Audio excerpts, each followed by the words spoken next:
Vamos lá.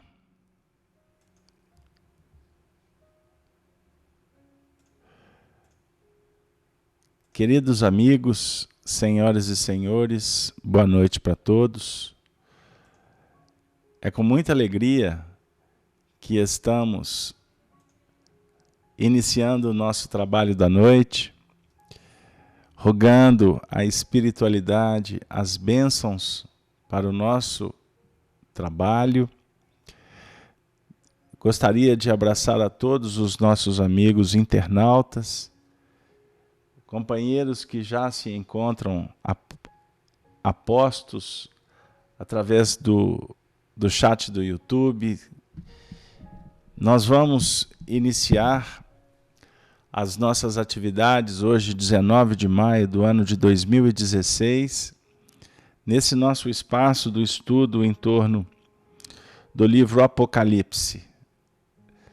Nós vamos iniciar a nossa atividade convidando a todos que possam nos acompanhar na oração que dará por aberto as atividades da noite.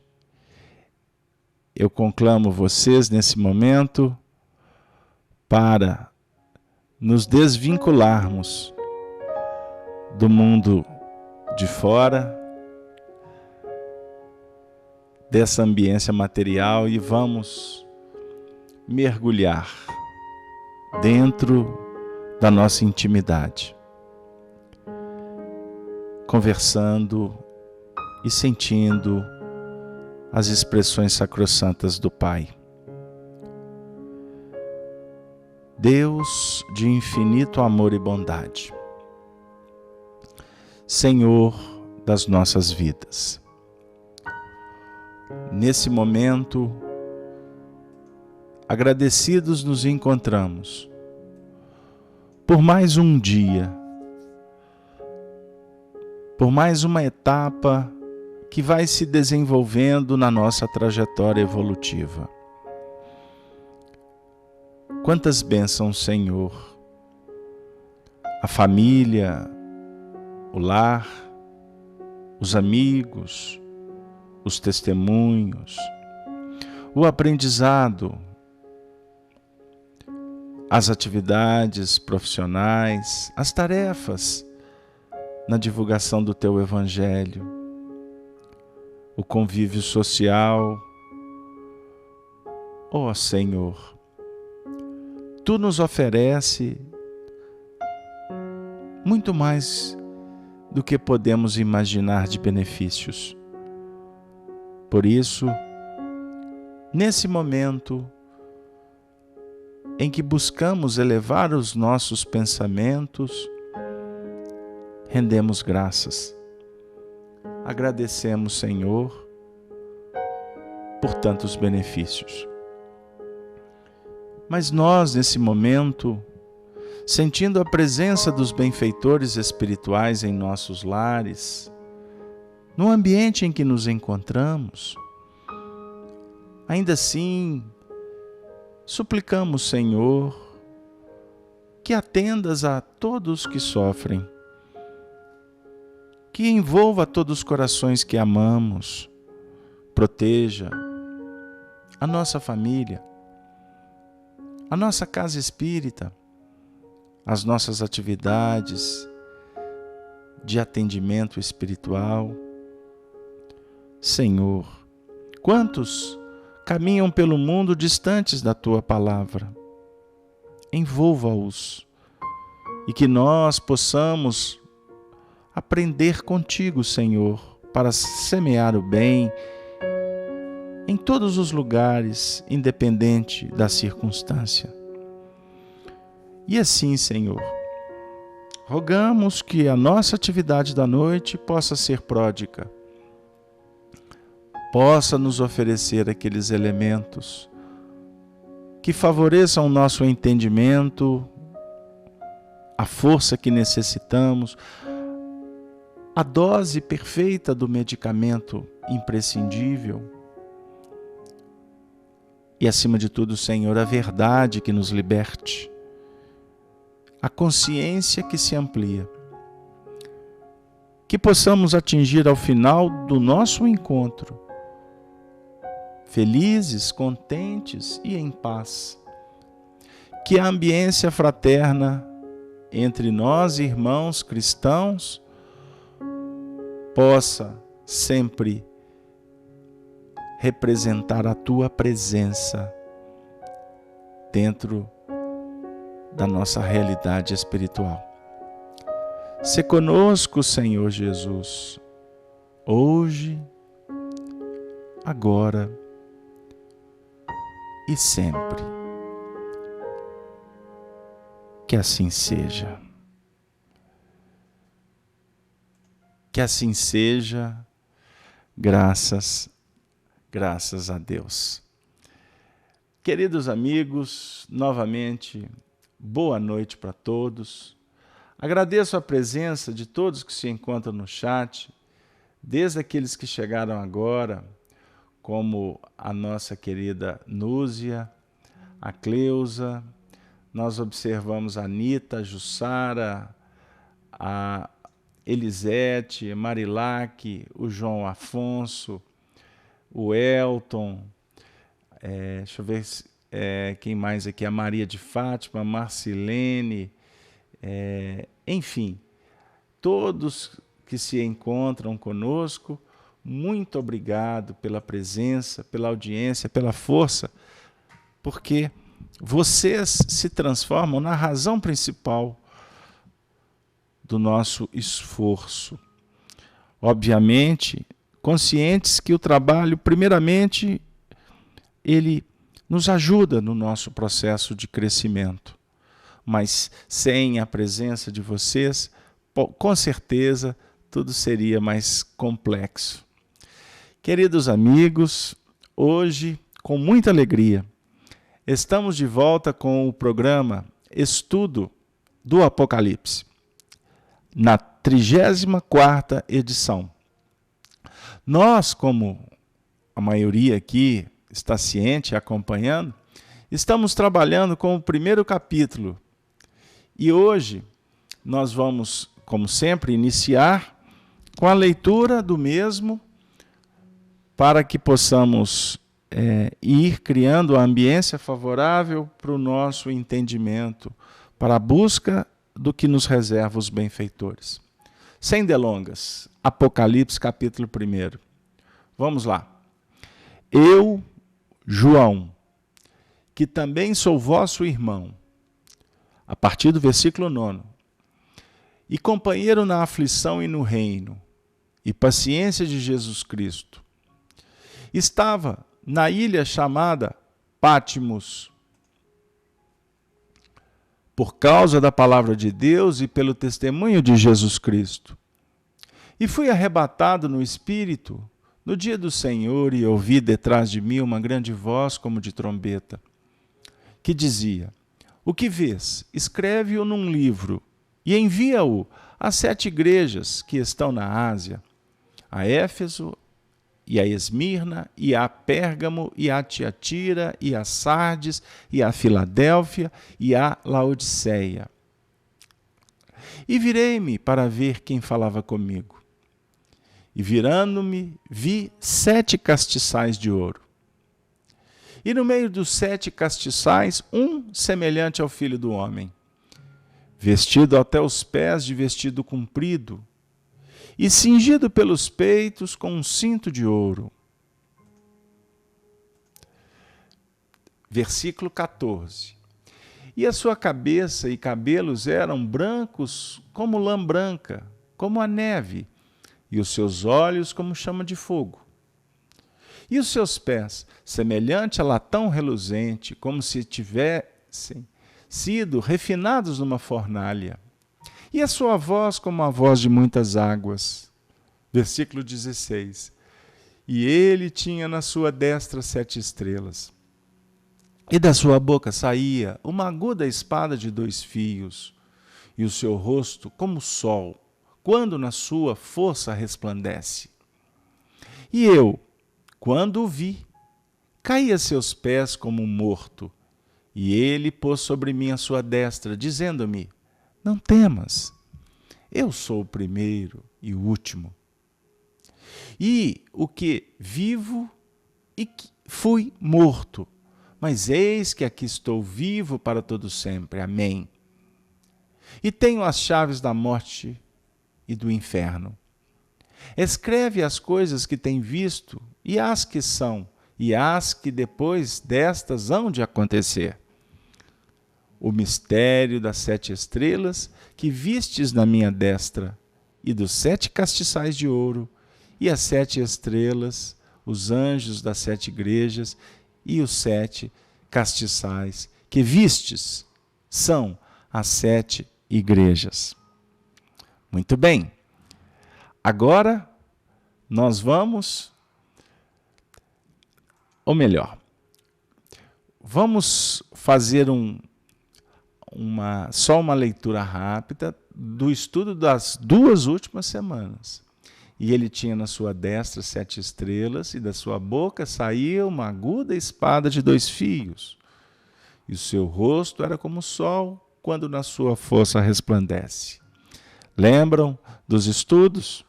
A palavra divina, a espada da verdade. Falamos no último estudo sobre o sol, quando na sua força resplandece, o rosto, o espelho da alma a refletir, as expressões sagradas do Cristo. Tudo isso sendo favorecido pela presença do Filho do Homem. E hoje, queridos amigos, o nosso objetivo é trabalhar, iniciar as discussões em torno do versículo 17. E eu, quando vi, caí a seus pés como morto, e ele pôs sobre mim a sua destra, dizendo-me: não temas, eu sou o primeiro, eu e o último. Então vamos lá. Vamos conversando, né? Vamos iniciar os procedimentos. Aqui está sendo trabalhado a individualidade, representada na personalidade do médium João Evangelista. Ele como sendo aquele portador da mensagem. Portador da mensagem. O que visualizou e transmite. Então vamos depreender que ele foi o primeiro entre nós a detectar os acontecimentos. E cada um de nós, na medida em que vai avançando, vai detectando essas informações. No que respeita à reação dele, nós verificamos. E eu, quando o vi, caí a seus pés como um morto. O que é que define aqui? Pode-se apresentar uma total diferença vibracional entre aquele que ele estava observando, numa amplitude, numa elasticidade muito mais intensa, com a pequenez dele, ante o mundo cheio de dificuldades, cheio de desafios. Esse mundo que de algum modo está encravado no próprio psiquismo dele, na própria intimidade.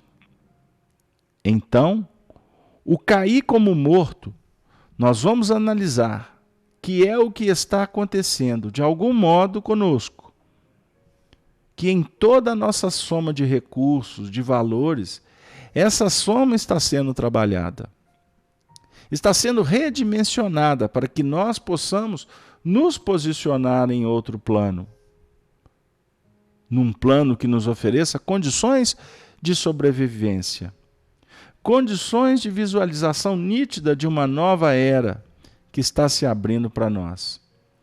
Este pode ser o sentido que venha nos auxiliar. Observemos que interessante. E eu, quando o vi, caí a seus pés como um morto.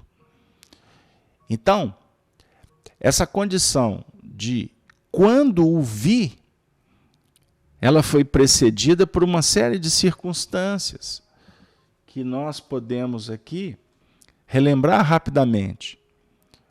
A figura dos castiçais, estão lembrados? Dos pés, como latão reluzente. Falamos das estrelas, a representar as entidades espirituais, as virtudes a serem conquistadas. Trabalhamos também, conforme eu iniciei dizendo, a questão do rosto resplandecendo a luz. Ali estava configurado o momento em que ele vai dizer de uma forma clara: e eu, quando o vi, caí aos seus pés.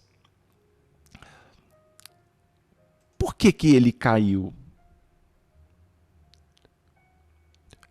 O cair traz para nós a reflexão, portanto, da tomada de consciência,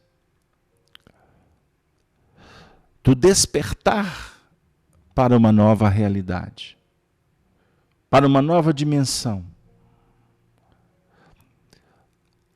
Ampliando, portanto, a capacidade de perceber para além do usual, do comum.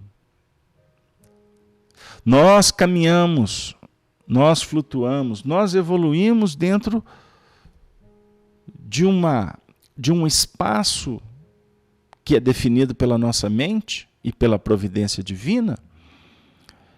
E quando vamos conquistando os valores, vamos repetindo, vamos fixando os caracteres, quando adquirimos uma, entre aspas, autoridade naquele conteúdo de vida, do aprendizado, enfim, vamos criando quase que como que uma zona de conforto.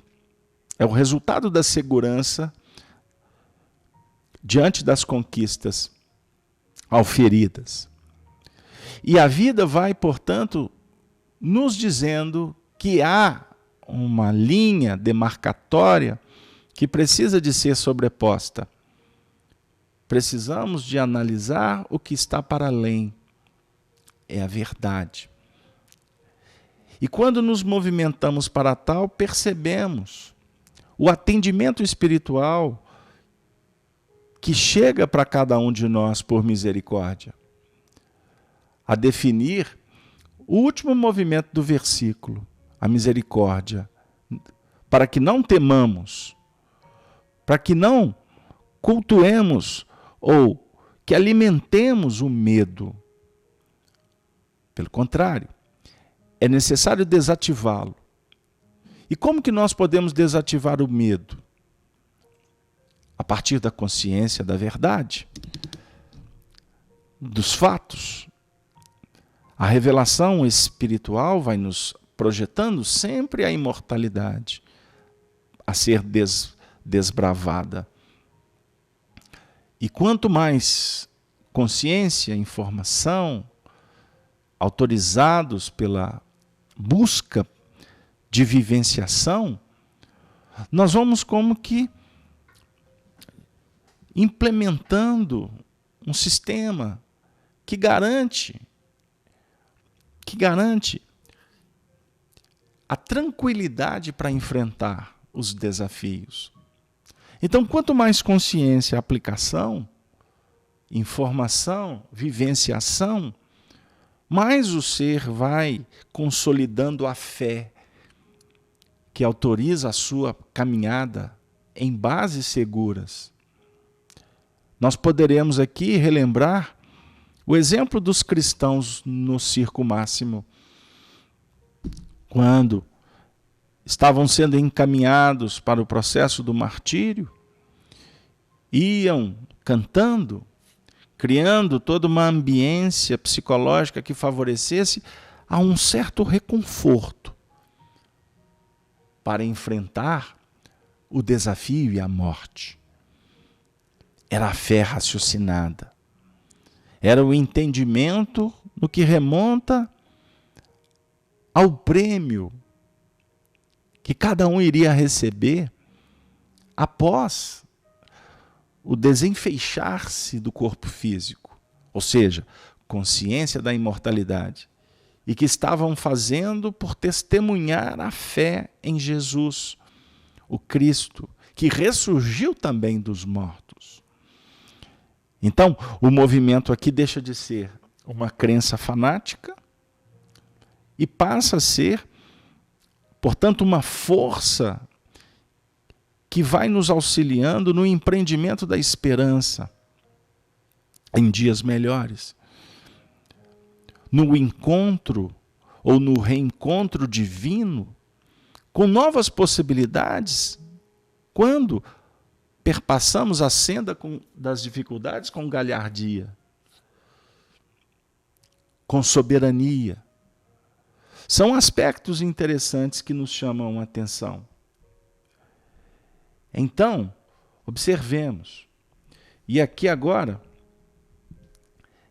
a gente pode também relembrar que antes a nossa segurança estava no mundo exterior. A religião, os bens materiais. Não é?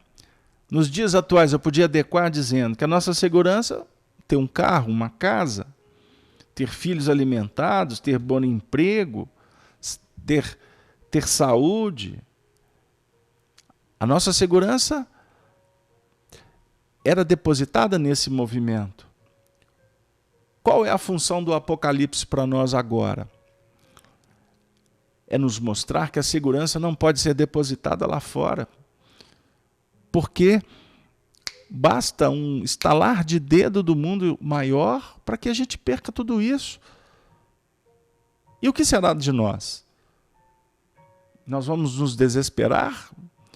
Vamos perder o piso, o chão? Querem um exemplo interessante que a gente encontra na doutrina espírita que favorece essa análise?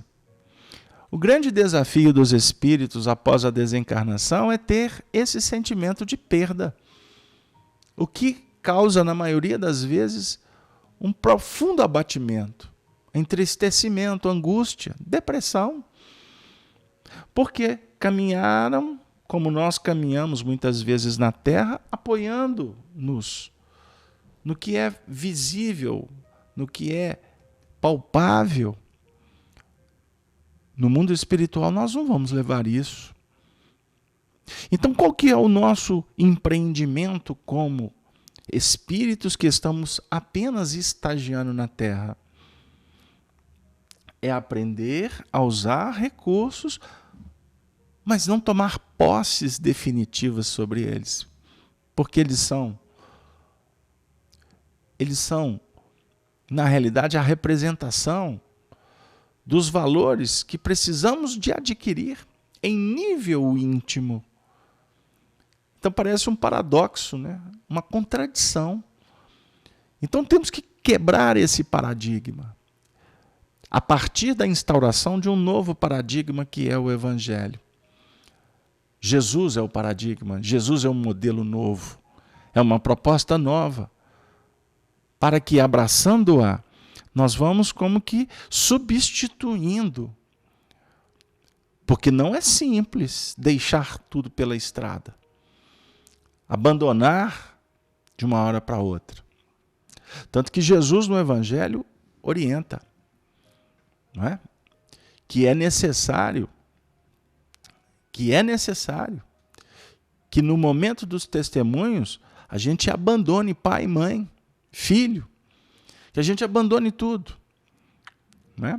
Porque naqueles dias, filhos se voltarão contra os pais. Não é?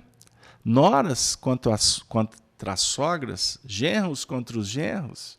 Olha que interessante. O que significa isso? Que Jesus está falando que nos momentos da transição vai haver uma queda dos princípios extraordinários da família? Não. Ele não está propondo isso, embora isso esteja acontecendo. Até que a gente desperte para um revigoramento desses planos, dos laços, da afetividade da família. Mas ele está dizendo que é necessário que a gente desvincule do passado, a partir do culto ao novo, da entrega aos princípios que vão nos libertar. Então, essa história de filho contra pai não é o filho encarnado contra o pai biológico ou espiritual, não é isso. É o novo estar buscando procedimentos cada vez mais elaborados, se desvinculando do velho que o aprisiona. Isso não está lá fora, isso tudo é aqui dentro. O Apocalipse vai abrindo para nós essas reflexões com muita propriedade. Então eu aproveito agora para perguntar para o pessoal se está tudo bem, se está claro, se querem endereçar perguntas e participações, fiquem à vontade no chat, que eu vou acompanhando aqui à medida do possível. Então, vamos voltar aqui na reflexão. E eu, não pode ser e nós, é e eu. É a primeira pessoa. Quando o vi, caí a seus pés como morto. Então, é a verdade que nos convoca a uma recomposição. Mas para isso, primeiro ele identifica. E ele pôs sobre mim. Né? É muito interessante. E ele pôs sobre mim. Não temas, eu sou o primeiro e o último. Então o temor foi substituído pela fé. Isso estará numa condição posterior. E qual é interessante, né? Qual é o instrumento mais interessante, portanto, para desativar o temor? É a fé raciocinada, que fez com que ele caísse aos seus pés. Ele caiu porque ele não deu conta do enfrentamento? Esse aspecto nós começamos a falar na última semana. Lembram? Quando nós trabalhamos a questão do sol que resplandeceu, a luz que irradiou da face. Então, nós temos a condição de cair diante da luz, cair diante da verdade, por não querer enfrentá-la, por temê-la. Aqui nós temos que recordar que o movimento era da individualidade diante da luz divina, que João Evangelista inaugurava. Ele cai como morto, mortificando, observemos que interessante, mortificando o que tinha que ser mortificado. Num ato de muita humildade. É como morto, ele não caiu morto. Porque se ele caísse morto, nós poderíamos analisar como se fosse a luz que constrangia, que macerava. A luz que estaria definindo uma linha de uma imposição, de uma linha que pudesse encarcerar o indivíduo. Não. A providência divina não opera assim. Por isso é que o padre Antônio Vieira, em seus discursos, definia a diferença entre justiça e justiceiros. O justo é aquele que opera com a lei.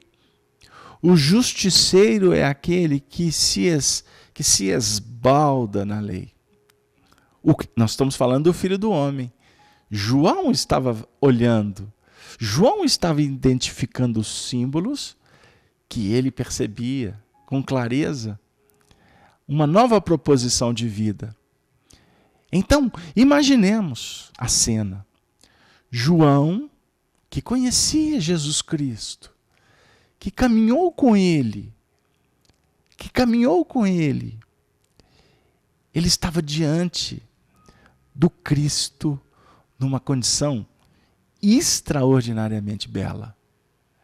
Então, de uma maneira humilde, ele cai como um morto, para que haja, portanto, a atuação da misericórdia que está havendo no discípulo, aquela condição esplêndida de uma delegação de responsabilidade para que ele pudesse continuar na tarefa. Não sei se está dando lá. O assunto não é simples. Então, nós poderíamos aqui, eu separei aqui a parte, a condição de queda. Duas passagens do Evangelho que falam de queda, ou do cair, né? O do mergulho, para que a gente possa, no próprio Evangelho, encontrar uma referência que nos facilite o entendimento. Então, para os estudiosos, para quem gosta de anotar, fica como para casa para fazer um estudo aprofundado aí, depois que terminar, a parábola do filho pródigo, que está registrada apenas no Evangelho de Lucas, no capítulo 15, no versículo 11 a 32. A parábola do filho pródigo pode ser considerada a parábola mais conhecida narrada por Jesus. O filho pródigo. E não é à toa, né? Porque ela conta o movimento do nosso aprendizado, né? Como as outras. Mas essa, falando do filho que abandonou e que retornou, essa avenida de mão dupla, né?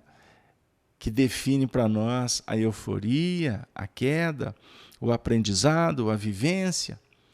Mas sem nos alongarmos, porque não vamos interpretar a parábola, eu gostaria de citar especificamente o versículo 17. Porque depois que o filho, eram dois filhos, o filho mais moço pede a parte dele e sai para o mundo para viver regaladamente, numa terra distante, muito interessante isso, numa terra distante. Olha como que a parábola nos ajuda, hein? Porque na terra distante é que a gente vai sair da zona do conforto para encontrar o desconhecido. Aí ele viu que não era tão como ele imaginou, ele não estava preparado para aquela circunstância, então ele vai viver dificuldades e com isso ele vai efetivamente experienciar a E depois que ele cai, a narrativa está registrada assim, que ele cai e ele vai se alimentar com as bolotas dos porcos, enfim, todos conhecem a história, não é isso? No versículo 17 está registrado assim: então, depois que ele já estava no fundo do poço, ele cai em si e disse: quantos trabalhadores de meu pai têm pão com fartura e eu aqui morro de fome?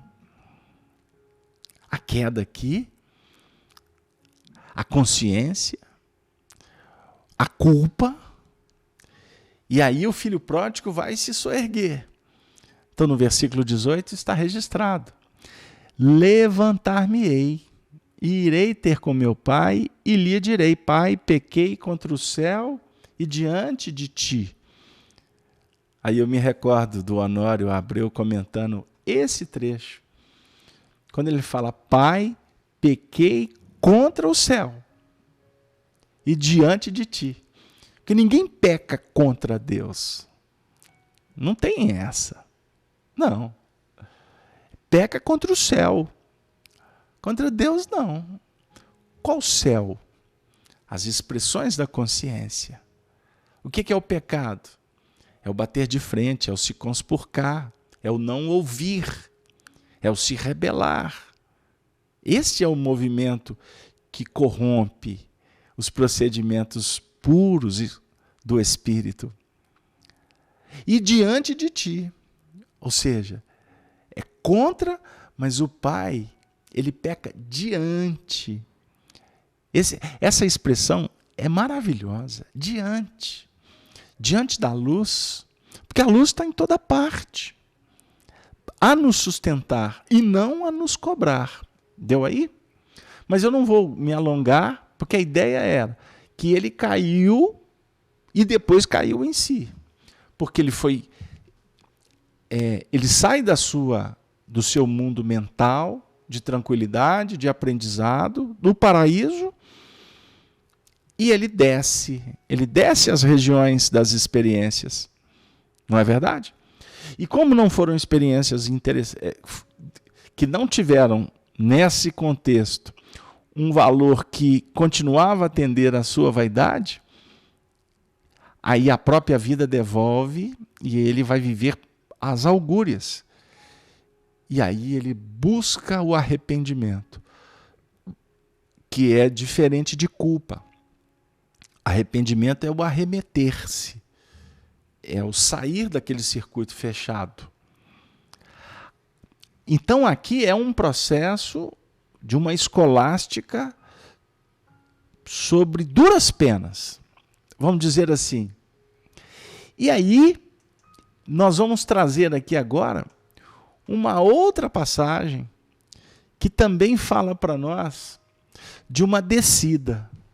Mas a descida aqui não é uma descida por queda, por experiência natural de evolução. Nós vamos falar de uma descida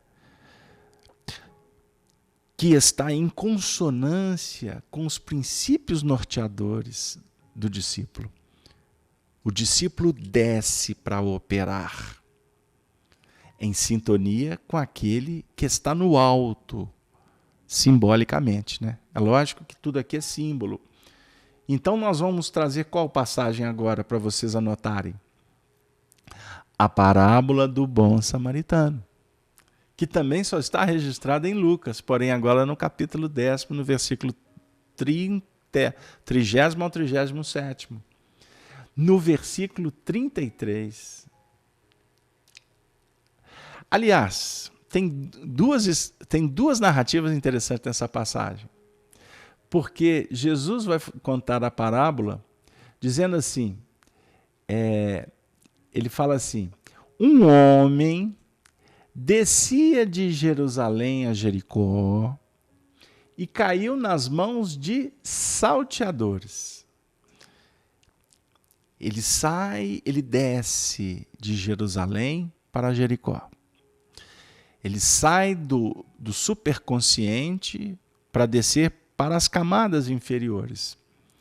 E ele, inadvertidamente, cai na mão dos salteadores.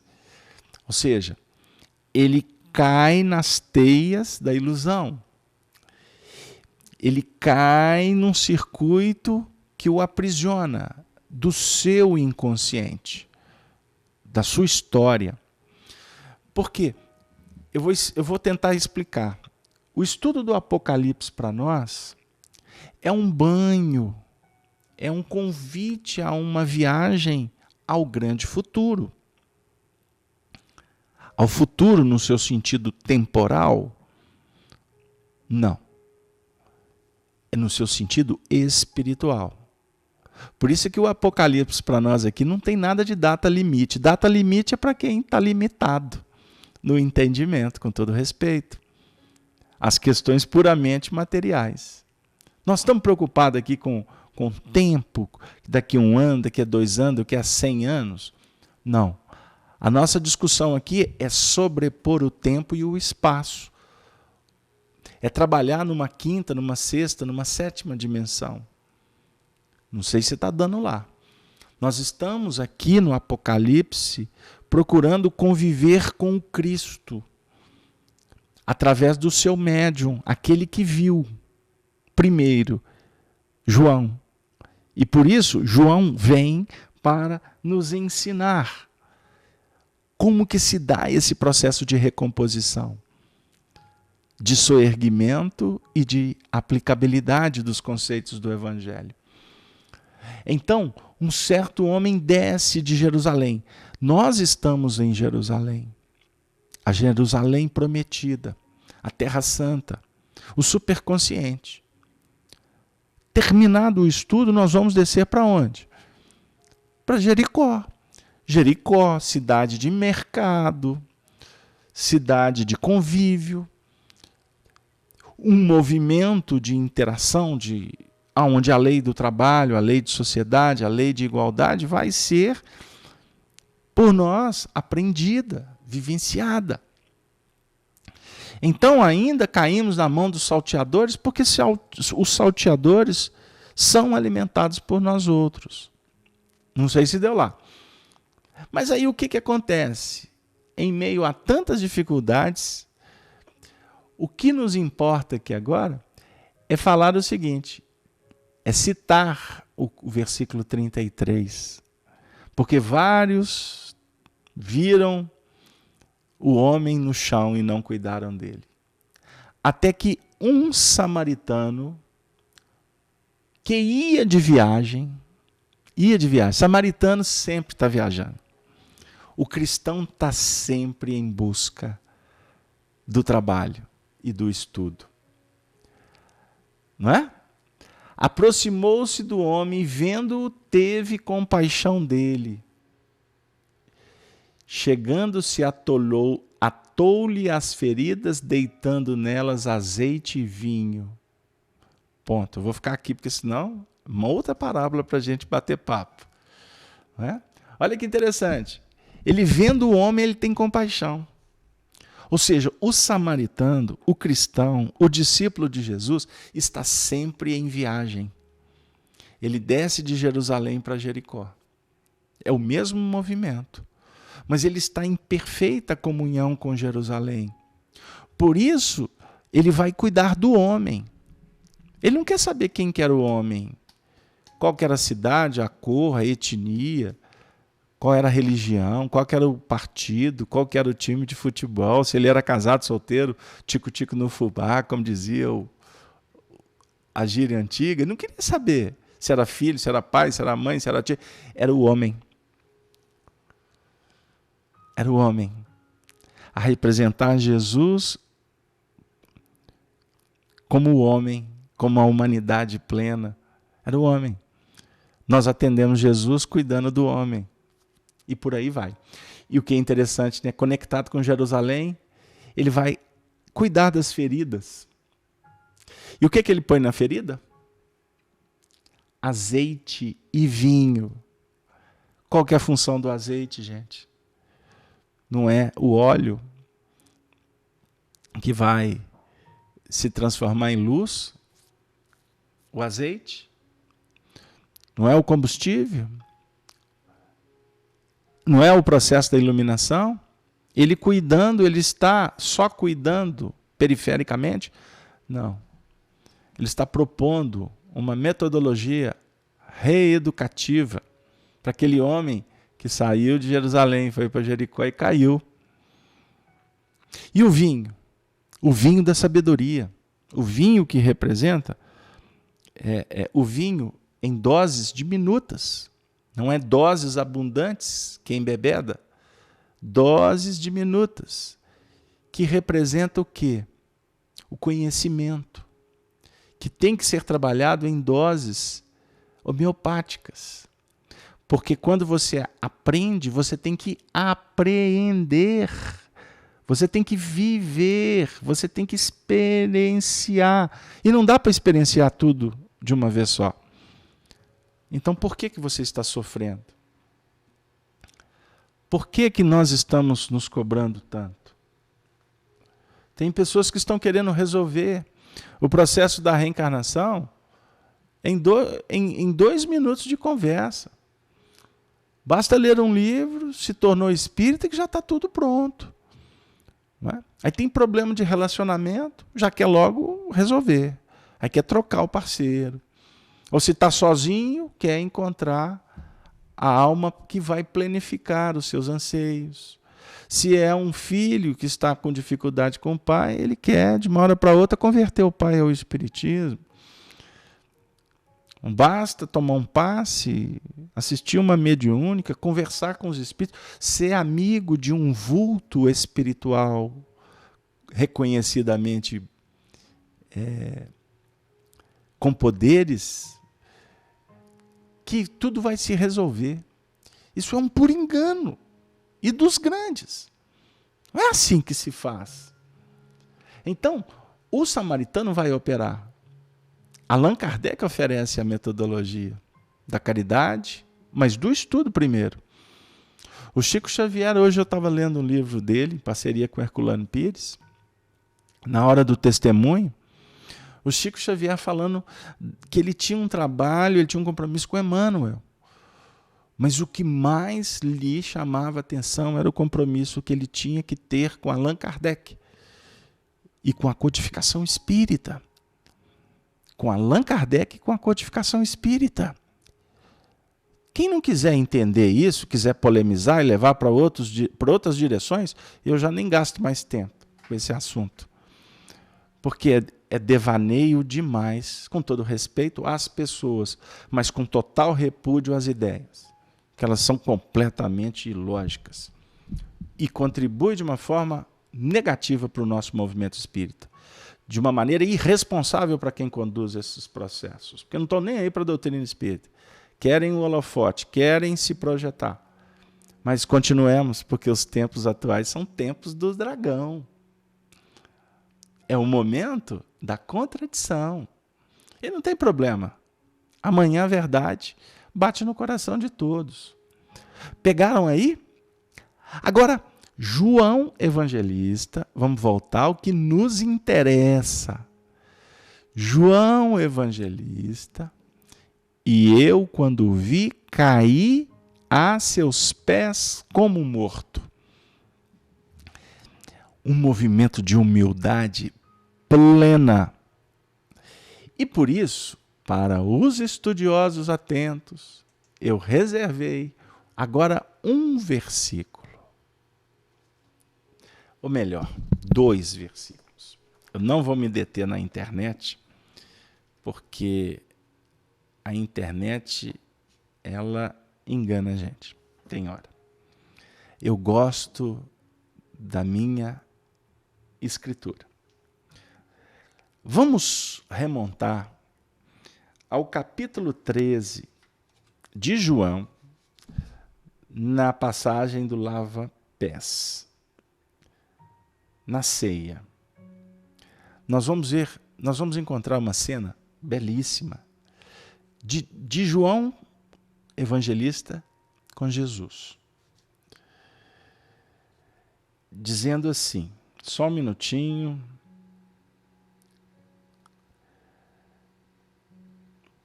Ora, capítulo 13, versículo 23.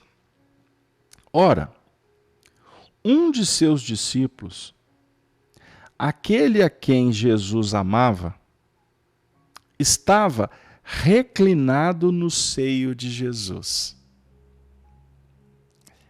Ele estava deitado sobre o seio, ou reclinado no seio de Jesus. O seio a representar o cardíaco, o coração, o sentimento, a sabedoria. Porque alguns orientais falam que a mente está no coração. Então, só para a gente pensar um pouquinho. João estava reclinado. Por isso é que ele não cai aqui como um morto. Aliás, ele não cai morto, ele cai como? Porque para uns ele estava deitado numa condição de reverência. Para outros ele estava deitado aqui porque Jesus estava atendendo ele. Mas por que não dizer que aqui ele estava deitado, reclinado, no sentido de uma profunda comunhão, em sintonia e afinidade? E vale lembrar ainda, os amigos espirituais me fazem recordar que essa passagem é a passagem do lava-pés, a significar que Jesus, antes dessa cena aqui, ele tinha se ajoelhado, ele tinha se rebaixado para lavar os pés dos discípulos, no movimento da mais profunda humildade que a humanidade já viu. Não sei se deu lá.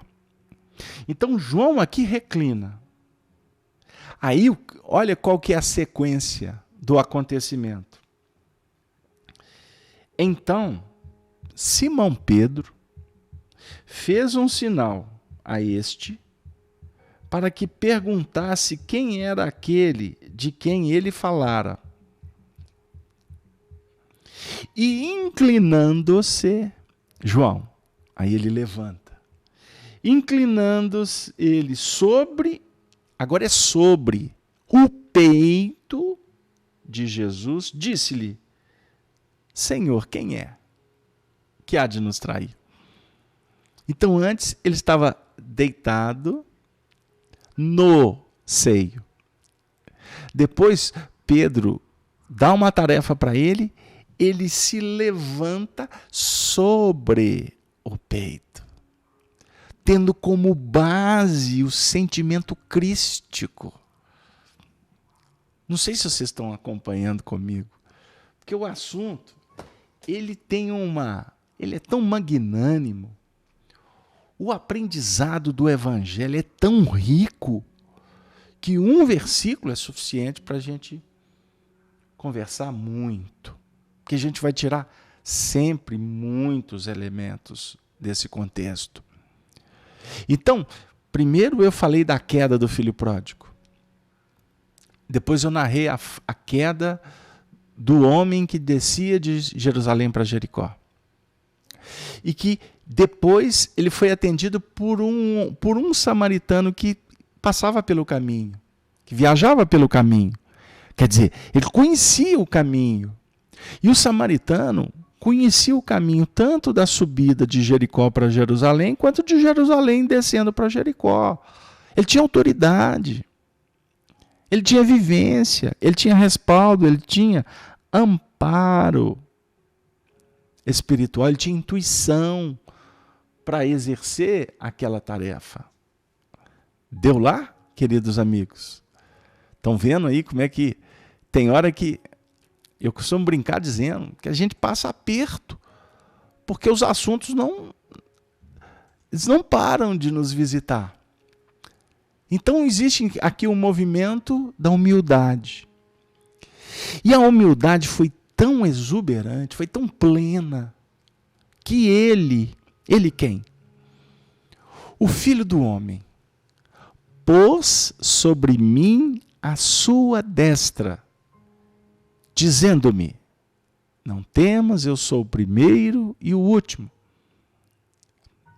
Vamos viajar mais um pouquinho? E ele pôs sobre mim a sua destra. A humildade de João foi tamanha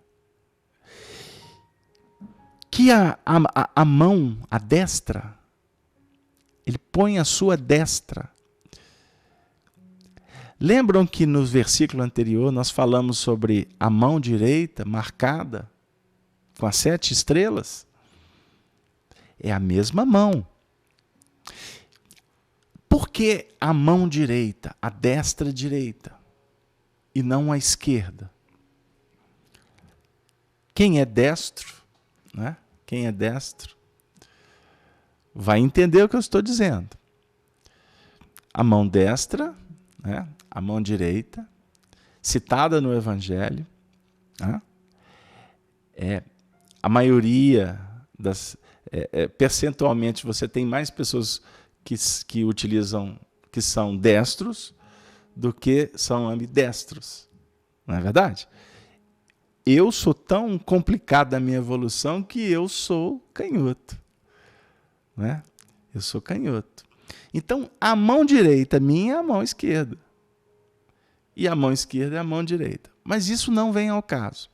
O que importa para nós é o seguinte: a mão direita, numa análise mais profunda do Evangelho, ela representa a mão que dispõe, a mão que trabalha, a mão que vai segurar na charrua, na enxada, na ferramenta, ok?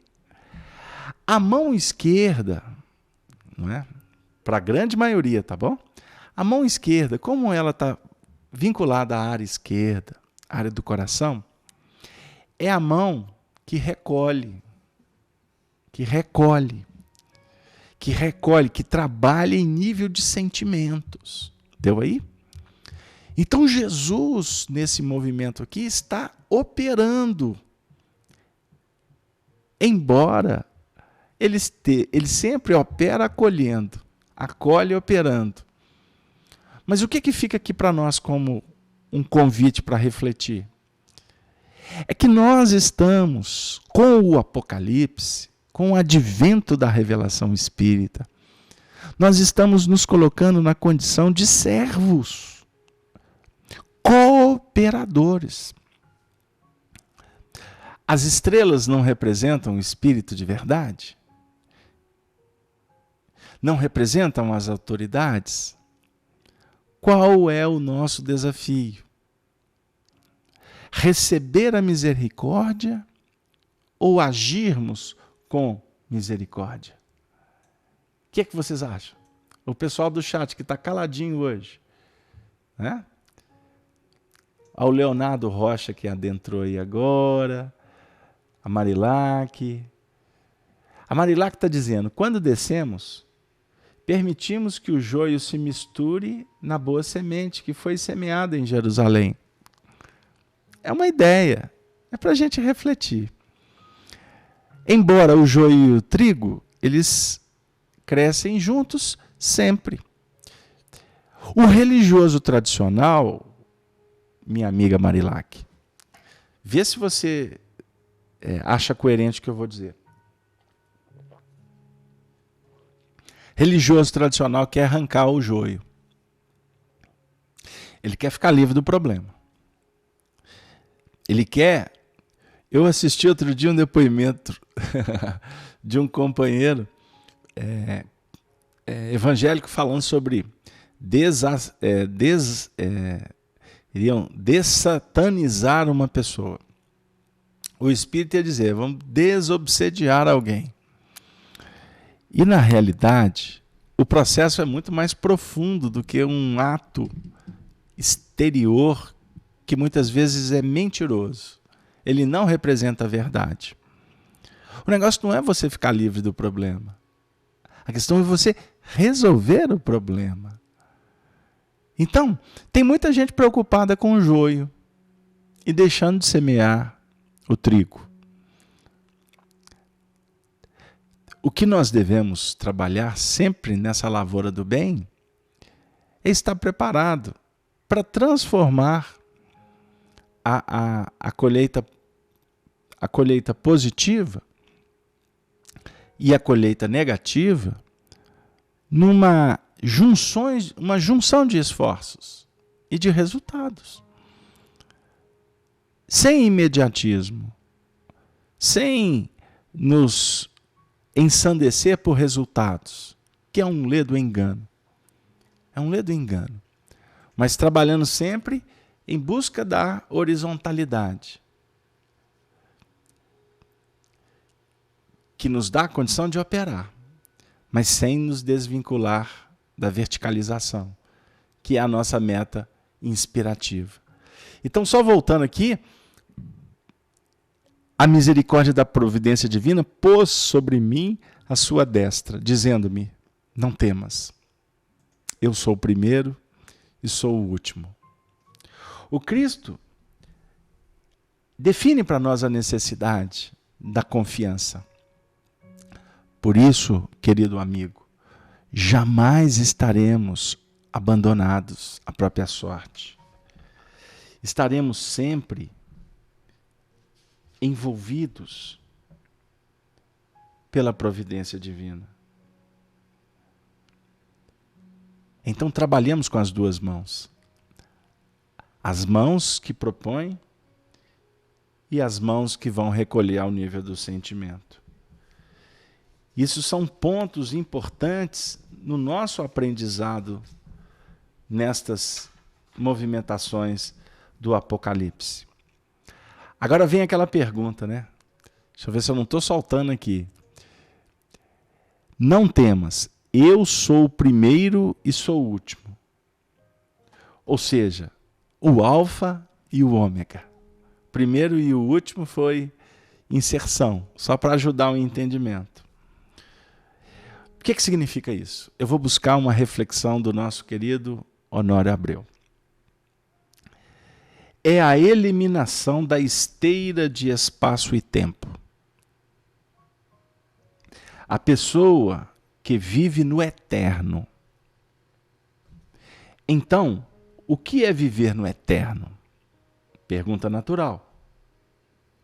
Viver no eterno significa quando nós acabamos com as aflições. Operamos quando estamos encarnados no relativo, para não jogar para baixo o esquema montado no campo sociológico. Mas dentro do mundo íntimo, flui naturalmente as propostas que vertem da intuição. Acaba aquela conversa, disse o Honório. Estou ficando velho, não adianta mais, eu não tenho condições para tal. Não, tudo vai desaparecendo. Cada um faz na pauta do que lhe é capaz de operar. Então, ele é o primeiro e o último. São parâmetros de um alargamento extraordinário. Mas esse alargamento, ou vamos dizer assim, essa amplitude, essa dinâmica que vai sobrepondo esses limites, num processo de elasticidade, de abrangência, ao mesmo tempo o princípio e o fim são capazes de, comprimindo as experiências, fazer delas sementes, síntese para uma nova semeadura. Não sei se deu lá. Eu estava hoje, vou contar um caso pessoal. Eu estava à mesa, no almoço, aí eu disse assim para minha querida filha: filhinha, temos aqui à mesa algumas iguarias. Valorize todas. Não atenda apenas o seu apetite. O que te atende no seu sentido de uma sensação preferencial? Porque todos os ingredientes aqui têm as suas especificidades, têm os seus pesos, têm a sua importância, cada um. Porque a vida, nós não podemos buscar só o que nos apetece, só o que nos agrada. É necessário verificar o que é bom, o que é justo, o que promove o bem, mesmo que não favoreça a nossa condição confortadora. Não sei se deu lá. Por que nós estamos falando isso? Porque a partir do momento em que a gente vai caminhando na evolução, a gente vai substituindo o que é mensurável, a quantidade, pelo valor intrínseco, pela qualidade. Quantidade cede para a qualidade. Hoje eu fazia uma limpeza aqui na minha estante, que não é grande, não é minha coleção de livros, porque a gente faz o livro circular mesmo. Mantemos na estante aqueles que são os livros de pesquisa circunstanciais, né? Dentro das injunções dos trabalhos. Ele limpava os livros, ajustava. Aí eu fiquei pensando, puxa vida, eu já passei por todos esses livros. Quantas coisas boas eles me ofereceram. Aí eu perguntei para mim mesmo, será que eu passaria por todos esses livros de novo? A resposta foi muito rápida e bem objetiva.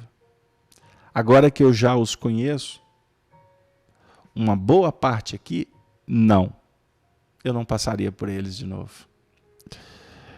Porque eles já me ofereceram, no momento circunstancial da minha evolução, o que foi importante. Mas agora, o que a gente vai procurando promover? Uma certa dose seletiva que nos apresenta conteúdos mais densos, com mais indicativas producentes para o nosso crescimento. Isso não tem como você ensinar. Você não tem como antecipar algo que o seu companheiro ainda não perpassou, não conheceu, não sentiu, não viveu. Este aprendizado, ele vai se tornando robusto e vai nos guindando a novos aprendizados. Então, quanto mais o tempo vai passando, mais o espírito vai ficando seletivo. Pelos próprios elementos que ele já traz na sua bagagem, ele tem condição de escolher melhor, sem sombra de dúvida. E isso se faz de uma maneira muito espontânea. Por isso que o Emmanuel afirma para nós que a disciplina antecede a espontaneidade. Nós estamos procurando a disciplina para amanhã amar espontaneamente. Porque a disciplina já vai estar dentro de nós instaurada. Ela já vai ser normatizada de uma maneira muito tranquila. Então você vai chegando num ponto da sua vida que não cabe mais reclamar. Eu estou velho para isso. Eu não dou conta. Né? Não. Nós vamos valorizando o que é possível fazer e descobrindo que é viável fazer com eficiência dentro do que é possível novamente. A vida vai nos auxiliando para, então, transcender o que hoje é limitado. O princípio e o fim. Ele, o Cristo, é o princípio e o fim. É o alfa e o ômega. Nós estamos dentro da jurisdição do princípio e do fim. Só que o princípio e o fim, para nós, para ele é eternidade. Ai, my God. Jesus como modelo. Leonardo Rocha disse, e não como algo intocável. Missão de seguir o modelo sem complicação e desesperança. Aí ele disse anteriormente, seria ele o primeiro e o último modelo deste orbe? Sem sombra de dúvida, amigo. Antes que Abraão existisse, eu sou. Foi ele que falou no Evangelho. Ele acompanhou a estruturação do nosso orbe terreno. Ele tem a responsabilidade sobre a evolução de todos. Todas as ovelhas serão amanhã reunidas por um só rebanho, um só pastor. Mas ele também diz, mas existem ovelhas que não são desse aprisco. Mas elas também serão beneficiadas. Olha que interessante o que Jesus disse lá no Evangelho. Não é a doutrina espírita. A doutrina espírita está nos fazendo hoje compreender. É diferente. O Leonardo está dizendo, seria ele o primeiro e o último como modelo desse orbe? Fazendo a compreensão simples e palpável aos homens, aliviando as ansiedades e qualquer tipo de sofrimento a todos nós?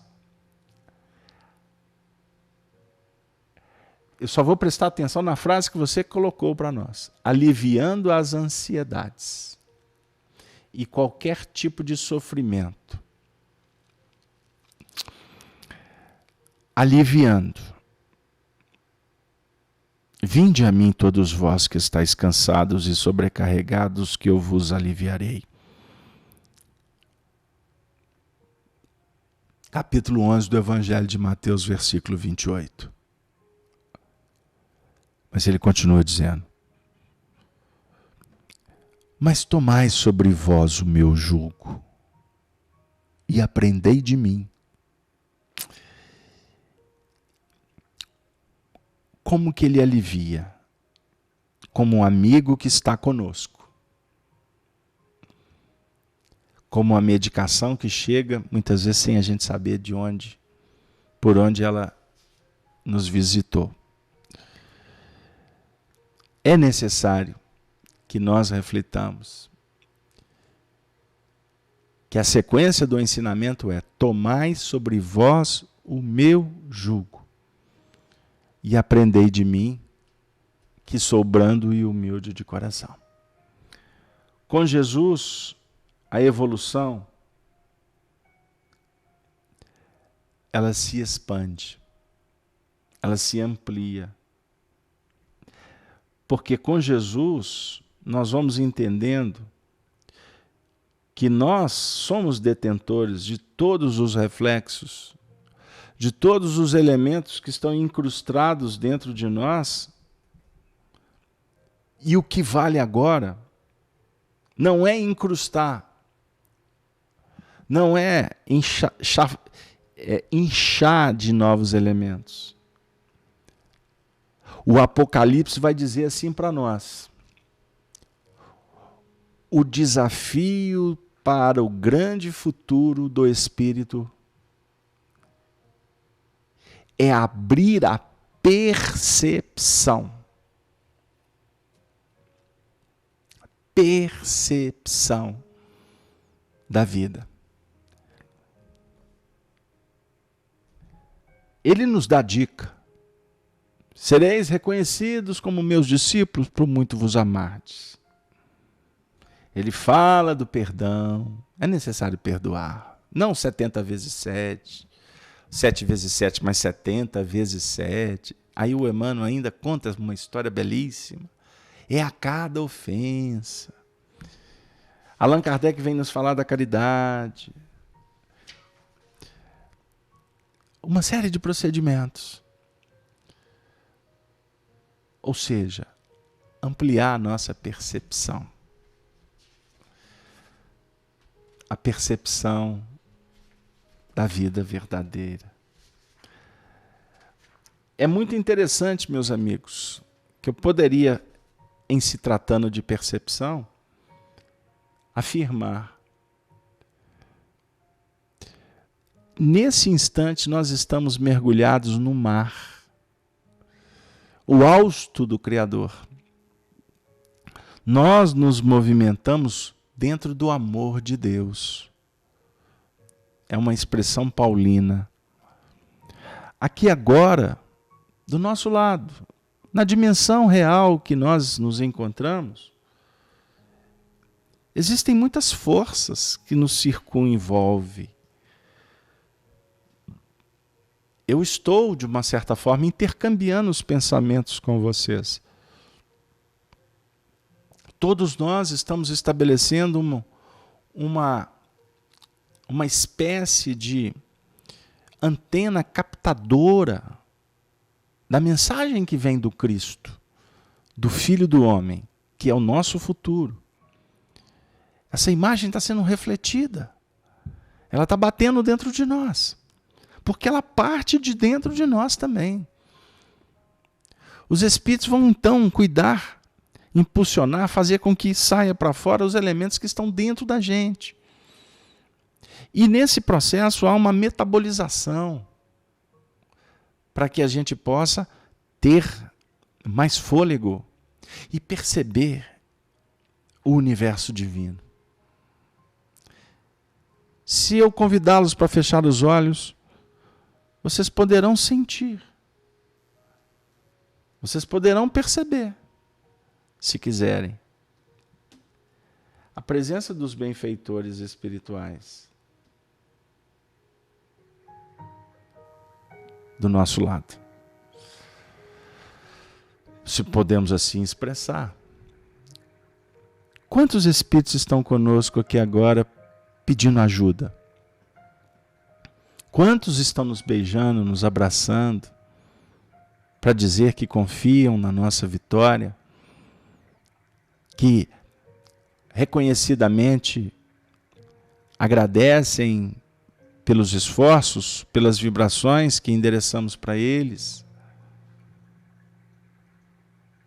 E se eu afirmar que nós estamos todos aqui agora envolvidos pela equipe espiritual dos evangelistas, sob a tutela de João, o apóstolo, representando Jesus? Se eu afirmar para vocês que todos nós estamos de uma certa forma envolvidos pelas entidades que representam Allan Kardec, estão nos ensinando espiritismo aqui, lendo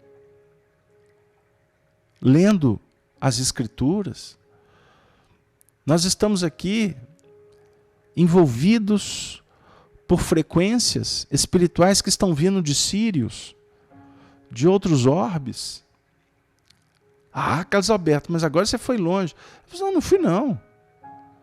Nós não temos o advento da internet aqui agora que nos permite estarmos ao vivo, praticamente no mesmo instante, falando a mesma coisa, estudando o mesmo assunto. Então faz de conta que nós temos uma internet sideral que favorece para que estejamos em comunhão com esses espíritos. Não tem nada de absurdo.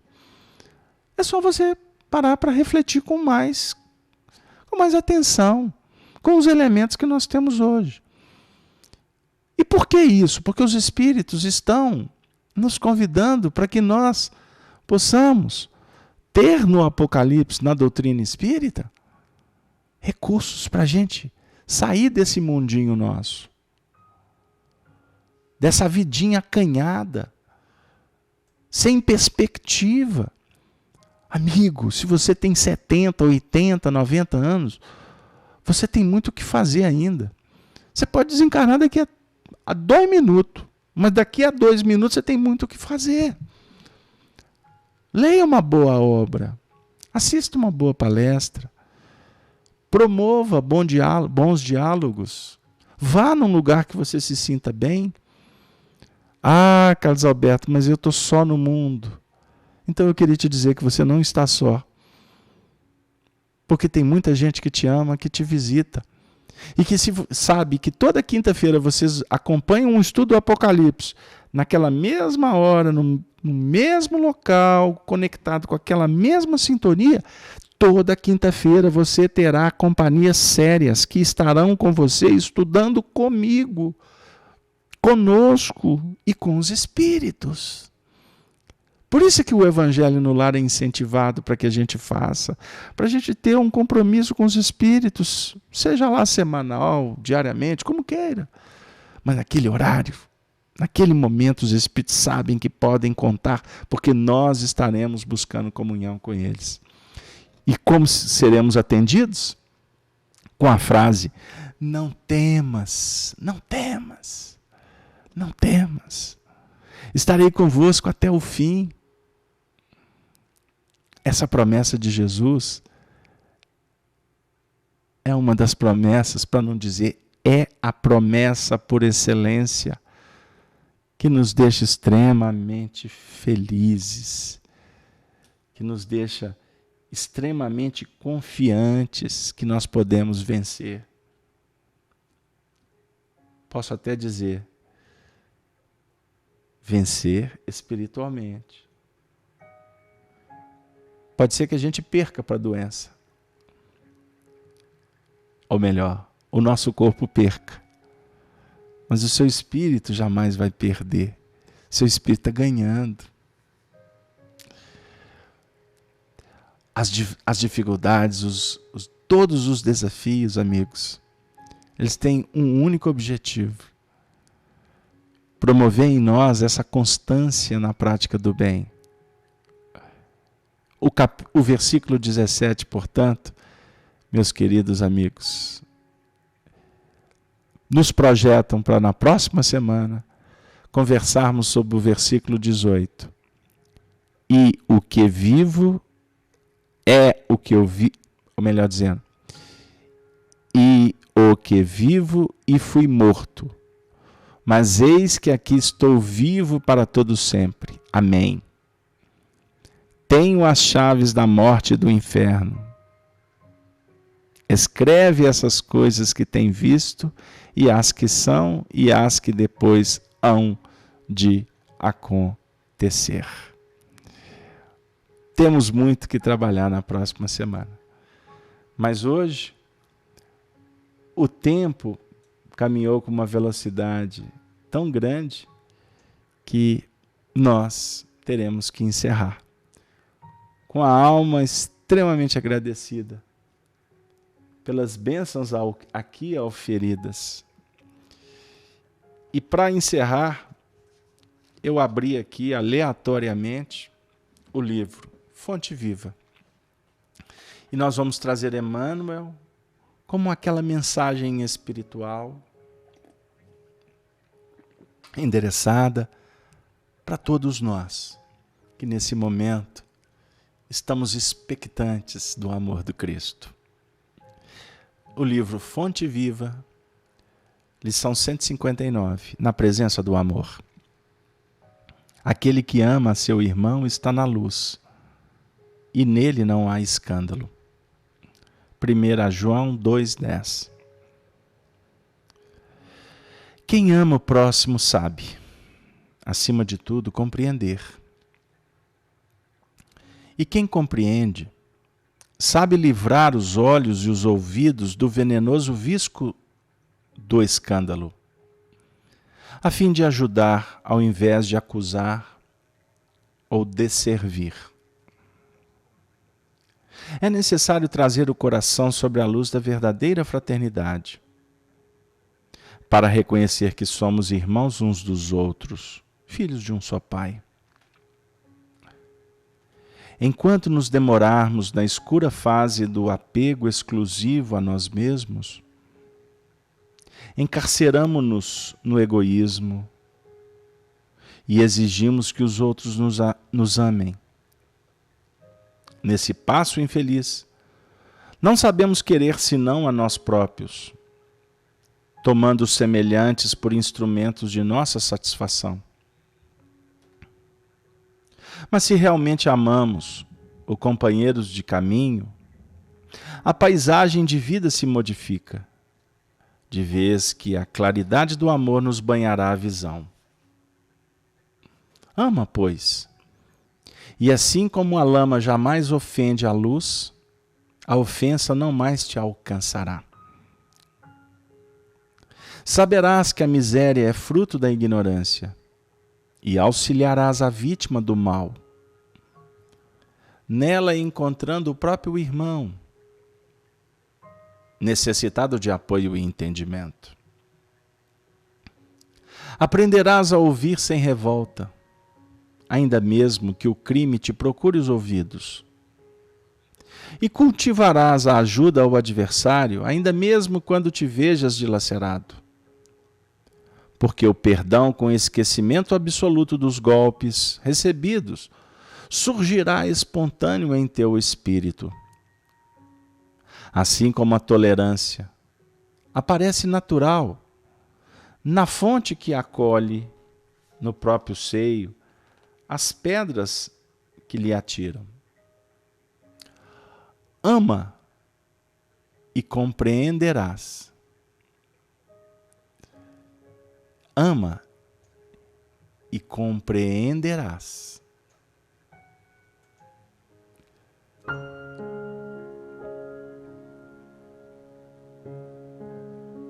Compreende e servirá sempre mais cada dia, porque então permanecerás sobre a glória da luz, inacessível a qualquer incursão das trevas. Meus queridos amigos, bondosos irmãos, eu agradeço de alma e coração a presença de todos, aos amigos espirituais que se revezam para nos atenderem, que eles possam estar conosco em cada momento do nosso trabalho, que possamos nos recolhendo para o sono físico, visitá-los ou sermos guiados por eles para visitar as outras esferas, as outras estrelas, os outros corações que amamos. E quem sabe atendendo aqueles que necessitam de carinho, de remédio, de orientação, de amizade. Agradecemos, portanto, de alma e coração a Deus pelo estudo, pela paz que reinou em nossos corações nesse encontro. Que possamos estarmos juntos na próxima semana para continuarmos os estudos em torno do Apocalipse de João, à luz da doutrina codificada por Allan Kardec. Se conosco, Senhor Jesus, hoje, agora e sempre. Boa noite para todos. Ave, ave, ave Cristo. É a saudação dos cristãos dos primeiros tempos. Ave seja a luz em nossos corações. Jesus, se conosco. Muito obrigado, mestre. Muito obrigado, amigos. Um beijo no coração de todos. Até breve.